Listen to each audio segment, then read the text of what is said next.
Hey guys, welcome back to my channel. If you're new here, my name is Maria. I had VSG surgery on 1/23/24 with Dr. Brian Benetti at Northern Dutch Hospital. So this is week 28. Yes, our week 28 weigh-in. Last week we weighed in, we had gained 1.5 pounds, and that was strictly directly hormone related. It sucked, but it is what it is. We move on. I didn't even really let it, like, the weight itself affect me or my decisions. I just did what my body wanted, essentially. I just was like, hey, they're cravings, they're fine, it's gonna happen. Like, I'm not gonna torture myself. So, when we weighed in today, we came in at 220.4 for a loss of 3.3. And, which is awesome. Yay! I say we. We're a team here, guys. We did it together. So that puts us losing the weight we gained last week and losing a little more than 1 pound, 2 pounds, almost 2 pounds more. So good job. We have a total weight loss so far of 76.6 pounds. So we have hit the 75-pound mile, I want to say mile marker, but it's milestone. Huzzah! We did it! We have the jiggly arms to prove it! Strictly speaking, as far as like the weight and the BMI scale, only because that's what all the data is based on, as far as how much to lose and things like that, I had I want to say at least 150 pounds of excess weight, because I started at 297. So 150 pounds roughly to lose. So we are halfway there, which is great. Awesome. Again, that's a very loose guideline for myself, because right now, like, I feel decent about my body, like what I can do, but that's also compared to 75 pounds ago. It's not compared to when I was younger and thinner, because I've only been overweight in my adult life. So if you are only here for these stats, thanks for stopping by. Don't forget to hit that like button on your way out, and I'll see you next time.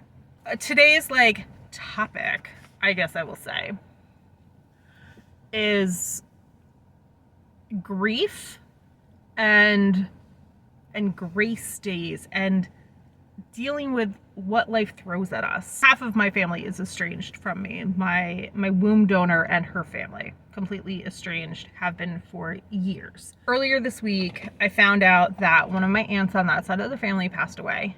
And I was never close with this aunt. I only saw her maybe like a dozen times growing up.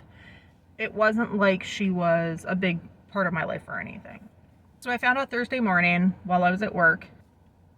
It did hit me, again, not because we had any sort of relationship, but it was more along the lines of that potential relationship will never happen now. So it's more like grief of what could have been. And again, it's weird. If you've never dealt with estranged relationships, you may not understand. If you have, I hope you never have to deal with this, but if you have dealt with this exact situation, you will understand. Like, there's that loss, and it's weird. So anyway, I stayed at work because part of it was there was just so much shit that needed to get done that day, because there's a lot of people on vacation time right now because it's summer, so you get your summer PTO and stuff. So we were just like even more understaffed than we normally are. And I'm pretty sure if it was like a closer relationship person, I would have been like, I absolutely would have been like, fuck this, I'm out. Told my boss, peace out, Girl Scout. I'll see you maybe tomorrow. It was hard to do my job while also like trying to process that. And I wasn't even really trying to process it. I was trying to compartmentalize, and it was still a struggle to get anything done. Fortunately, I did get the bare minimum I needed to get done that day, so, but I digress. As soon as that news hit, my body does what it normally does in this type of scenario. I shut down mentally and physically. I I have no appetite. I'm not thirsty. I can't think. Nothing you say to me, it's like a fog almost. And so that's what happened. I just shut down. But then my body does what it also does in those scenarios is it uses food for comfort. I get the emotional eating. It's weird to not have an appetite but also want to be snacking on the snacks, all the snacks. I knew relatively quickly after getting that news that it was going to be a grace day. I wasn't going to worry about tracking anything. I was still going to try to get protein based foods first. So instead of like potato chips, I would get the Harvest Snap baked pea things that have more protein than potato chips. So, just things like that. Still honoring what my body wanted, but also prioritizing the nutrition in it. And so I didn't track my protein that day. I didn't track my water. Just did what I could do. I waited my 30 minutes. I took my supplements. I took my medications, and that was that. When it comes to any journey of any kind, whether it's diet related or work related, just like any long-term goals scenario,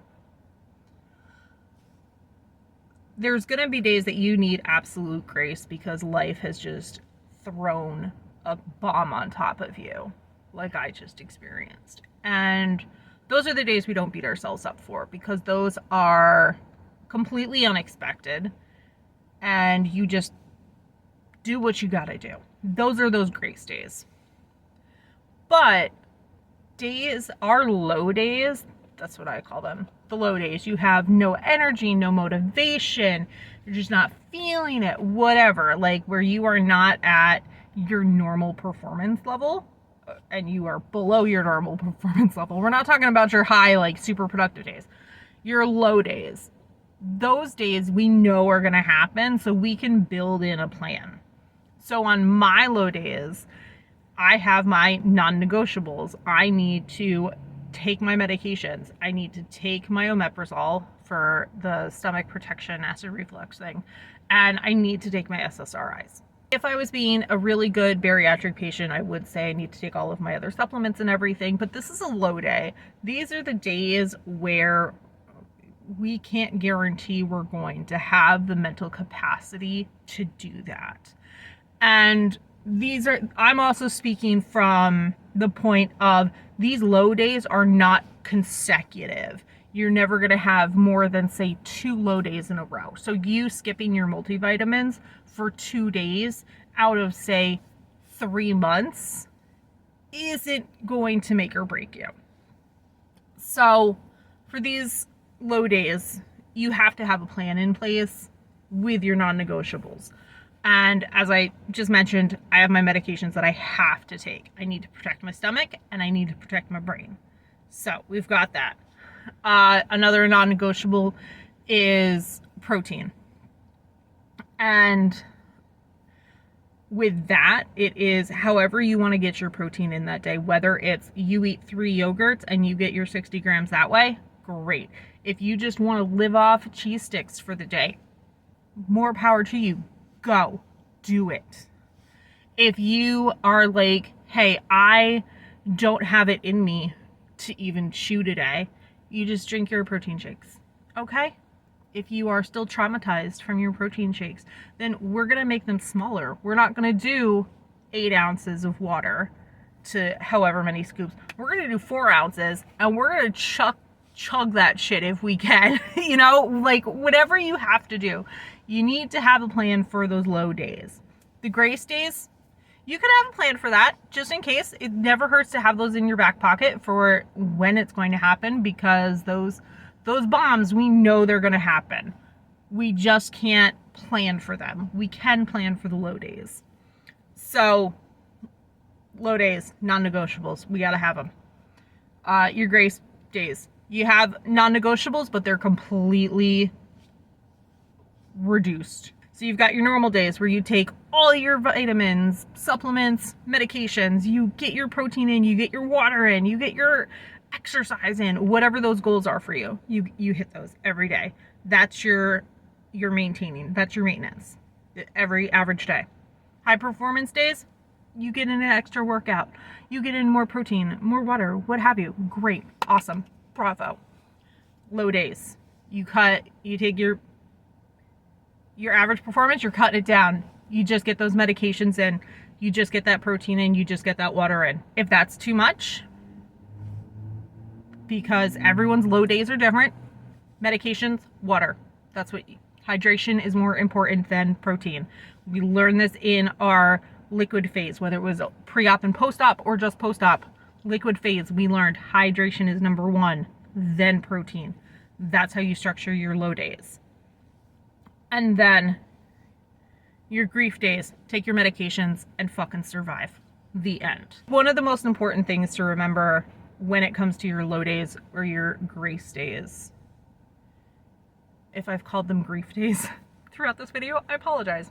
One thing to keep in mind is not to let them become habitual.